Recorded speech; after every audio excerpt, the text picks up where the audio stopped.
বৈশাখী ভোজ পর্ব ৩। মাছ ছাড়া বাঙালির সব ভোজই অসম্পূর্ণ। তাই আজ বৈশাখী ভোজের তৃতীয় পর্বে থাকছে মাছের রেসিপি। চিংড়ি, ভেটকি, ইলিশ কিংবা পাবদা করতেই পারতাম, কিন্তু ওটা সবাই করবে, তাই আর মাছটাকেই বেছে নিলাম। নুন হলুদ মাখানো মাছগুলোকে লাল করে ভেজে নিয়েছি। ফোড়নে থাকছে অত্যন্ত কমন জিনিস, ওই তেজপাতা, শুকনো লঙ্কা আর গোটা গরম মশলা।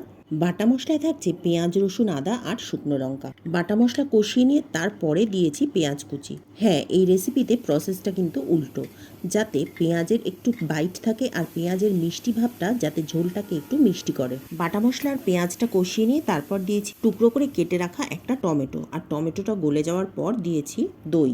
গুঁড়ো মশলাগুলো মিশিয়েছি দইয়ের মধ্যে, যাতে দইটা কেটে না যায়। কষানো মশলায় তেল ছাড়ার পরে তাতে দিয়েছি জল, আর ঝোলটা ফুটে ওঠার পরে দিয়েছি ভেজে রাখা মাছগুলো, আর সাথে দিয়েছি স্বাদ মতো নুন। ঝোলটা 5 মিনিট ফুটিয়ে তার মধ্যে গরম মশলা আর সামান্য একটু কেওড়ার জল দিয়ে নামিয়ে নিলেই তৈরি হয়ে যাবে বাহারি। আর নামে বাহারি হলেও কোনো বাহারি উপকরণ কিন্তু এতে যোগ করা হয় না। রেসিপিটা বেশ সহজ, তবে ওই শেষের ওই সামান্য একটা টুইস্ট, কেওড়ার জলটুকু, ওটাতেই বাজিমাত।